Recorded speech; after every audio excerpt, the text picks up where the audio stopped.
আসসালামু আলাইকুম, সবাই কেমন আছেন? আশা করি সবাই ভালো আছেন। আলহামদুলিল্লাহ, আল্লাহর অশেষ রহমতে আমরা পরিবার পরিজনে ভালো আছি। তো যাই হোক, আজকে আর একটা ভিডিও নিয়ে আপনাদের মাঝে চলে আসলাম প্রতিদিনের মতো।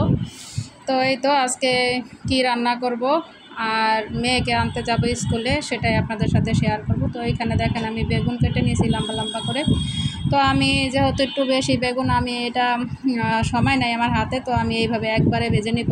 এটা হয়তো তেলে অল্প অল্প দিয়ে ভাজতে হয়, কিন্তু আমি এইভাবেই ভাজতেছি। তো এখানে হলুদের গুঁড়া, মরিচের গুঁড়া দিয়ে দিলাম, লবণ। তো এইভাবে এটা একটু লাড়া দিয়ে তারপরে এটা আর কি ঢেকে রাখবো।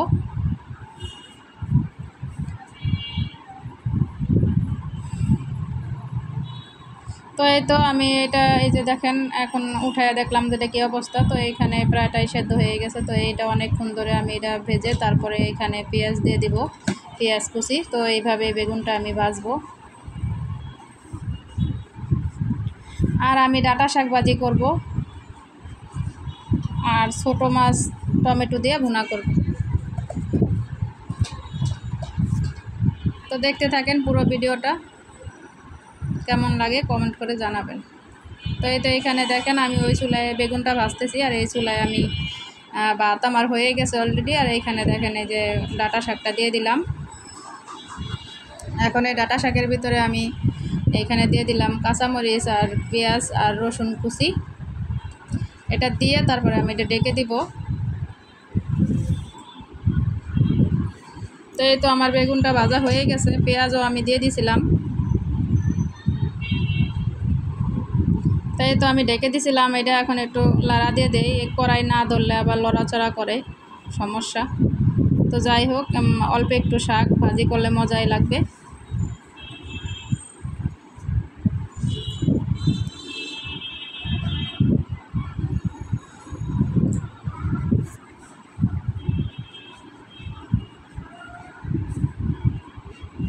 তো এটা নাড়াচাড়া দিয়ে দিতেছি, দিয়ে আবার একটু ঢেকে দিব। তো এই তো আমার শাকটা মানে হয়ে গেছে, সেদ্ধ হয়ে গেছে। এখন এটা আমি তেলানি দিব আর কি, বাগার যেটা বলে সেটা দিয়ে নিব। তো এখানে একটা কড়াই বসাই দিলাম। তো কড়াই গরম হয়ে গেছে, এখন এই যে তেল দিয়ে দিলাম,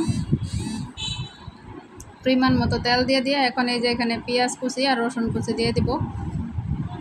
তো আগেও পেঁয়াজ রসুন কুচি দিয়েছি, আর শাক অল্প একটু, তারপরও আমি এখানে পেঁয়াজ রসুন দিয়েছি দুইবার করে, ভালোই অনেকগুলো পেঁয়াজ রসুন দিয়েছি, এতে করে শাকটা অনেক টেস্টি হবে। আর অল্প কটা চিংড়ি মাছ ছিল, ওই কটাও দিয়ে দিয়েছিলাম। তো এই তো আমার পেঁয়াজটা ভাজা আর রসুনটা ভাজা হয়ে গেছে, এখন আমি এই শাকটা দিয়ে নিলাম। এখন এটা একটু ভালো করে ভাজা ভাজা করে নিব। তো অল্প জিনিস রান্না করলে অনেক মজা হয়।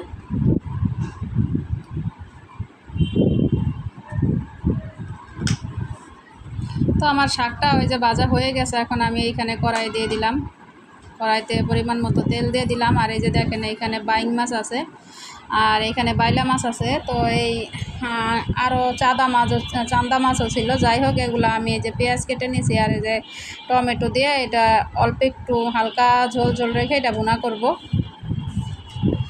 তো আমি তেলের মধ্যে পেঁয়াজ আর কাঁচামরিচ দিয়ে দিলাম, যেহেতু কাঁচামরিচ 2-3টা দিলাম। আর আমি যেহেতু এখানে মরিচের গুঁড়া অ্যাড করব, সেই কারণে কাঁচামরিচটা কম দিলাম। তো এটা আমি এখন ভালো করে ভেজে নিব। একটু হালকা ভাজার পরে আমি এখানে টমেটোটা দিয়ে দিব।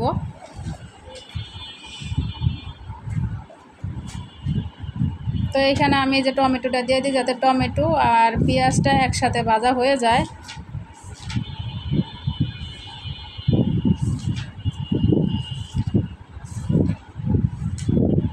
তো এখানে যে একটু লবণ দিয়ে দিছি যাতে তাড়াতাড়ি হয়ে যায় আর কি। একটু পানি দিয়ে দিলাম। পানি দিলে কি হয়, হলুদ মরিচের গুঁড়াটা যখন দেই তখন আর কি এটা পুরা গন্ধ আসে না, মানে একটা কেমন জানি একটা স্মেল আসে। আর এইভাবে দিলে ওই গন্ধটা আসে না আর কি, হলুদ মরিচের ঝাঁঝালো একটা গন্ধ থাকে, ওটা আসে না। এইভাবে দিলে ভালোই হয়, কালারটা ভালো আসে। তো যাই হোক, এই তো আমি এখানে হলুদের গুঁড়া দিয়ে দিলাম পরিমাণ মতো, আর অল্প মরিচের গুঁড়া দিয়ে দিলাম, আর দিয়ে দিলাম অল্প একটু জিরার গুঁড়া। আর কিছু এখানে দিব না, লবণ তো আগেই দিয়ে দিলাম।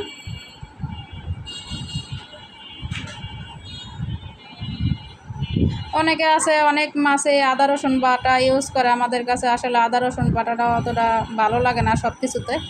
তো এখানে আমার দেখেন মশলাটা কষানো হয়ে গেছে, এখন আমি এই যে মাছগুলো দিয়ে দিলাম। সব সময় বড় মাছ খাইতেও ভালো লাগে না, আর মাছ মাংস খাইতেও ভালো লাগে না। এভাবে যদি আমার কুরসুনটা আবার পড়ে গেল আমার হাতে বাইজা, যাই হোক আমি আবার ওইটা তুলে ধুইয়া তারপর আবার লাড়া দিতেছি আর কি। যেটা বলতেছিলাম, সব সময় মাছ মাংস, বড় মাছ বা মাছ মাংস সব সময় ভালো লাগে না। এর যদি একটু ডিফারেন্ট ডিফারেন্ট রান্না হয়, যেমন গুঁড়া মাছের চচ্চড়ি বা শাক পাতা যদি থাকে তো ভালোই হয় আর কি। প্রতিদিন এগুলো মাছ মাংস খাইতে ভালো লাগে না, আমরা বড় মাছ একটু কমই পছন্দ করি। তারপরে বড় মাছই বেশিরভাগ খাওয়া হয়, তো গুঁড়া মাছও মাঝে মধ্যে আনি, আমি বেশিরভাগ পছন্দ করি। তো এখানে আমার কথা বলতে বলতে এটা কষানো হয়ে গেছে। আর ভিডিওর এই পর্যায়ে এসে বলি যে প্রতিদিনের মতোই যে কথাগুলো বলি, যারা যারা আমার এই ভিডিওটা দেখছেন প্লিজ একটা লাইক দিয়ে দেখা শুরু করবেন, আর যারা অলরেডি দিয়েছেন তাদেরকে অসংখ্য ধন্যবাদ। অনেকেই আছে ভিডিও দেখে কিন্তু একটা লাইক করে না, একটা কমেন্ট করে না, কিছুই করে না। যাই হোক, কেন করে না জানি না, প্লিজ একটা লাইক করে দিবেন আর একটা ভিডিওর একটা হেলদি কমেন্ট করে দিবেন। তো যদি ভালো লাগে ভিডিও দেখতে দেখতে কোথাও কোনো অংশ, তো চ্যানেলটা সাবস্ক্রাইব করে দিবেন, ফ্রেন্ড আর ফ্যামিলির মাঝে ভিডিওটা শেয়ার করে দিবেন। এই যে দেখেন আমি এখানে ধনিয়া পাতা দিয়ে দিলাম, এখন আমি এটা নামিয়ে নিব, একটু ঝোল ঝোল রাখলাম হালকা। যাই হোক কেমন হয়েছে কমেন্ট করে জানাবেন। তো এই যে দেখেন, তো যাই হোক আমার রান্নাবান্না শেষ, দুপুরে খাওয়া দাওয়া করে এখন এই যে মেয়েকে নিতে যাব। দেখেন 10-15 মিনিট বৃষ্টি হয়েছে, দেখেন ঢাকা শহরের অবস্থা। আমরা যে কাজীপাড়া এলাকায় আছি ওইখানে দেখেন রাস্তার অবস্থা যাইতে খুবই সমস্যা হইতেছে। তো আপনাদের সাথে একটু শেয়ার করলাম যে মেয়েকে নিয়ে আর এক মেয়েকে আনতে যাইতেছি, দেখেন কতটা কষ্ট।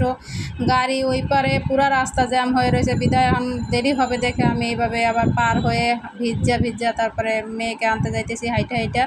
যাই হোক পৌঁছে গেলাম, স্কুলের সামনেও মনে হইতেছে পার হইতেছিলাম আর পা টাইনে নিয়ে যাইতেছিল, এত স্রোত ছিল, সেইটুকু আপনাদের সাথে শেয়ার করা হয় নাই। দেখেন এটা স্কুলের ভিতরে আবহাওয়াটা খুবই ভালো লাগতেছে, ভিজা ভিজা, আর গাছপালাগুলো সতেজ হয়ে উঠছে বৃষ্টির কারণে, মানে খুবই ভালো লাগতেছে। তো আপনাদের সাথে সবুজ আর সবুজ এর সমারোহ আপনাদের সাথে একটু শেয়ার করলাম। কেমন লাগলো ভিডিওটা জানাবেন, আর এইখানে শেষ করে দেব। সবাই ভালো থাকবেন, সুস্থ থাকবেন, সবাই সবার জায়গা থেকে নিরাপদে থাকবেন।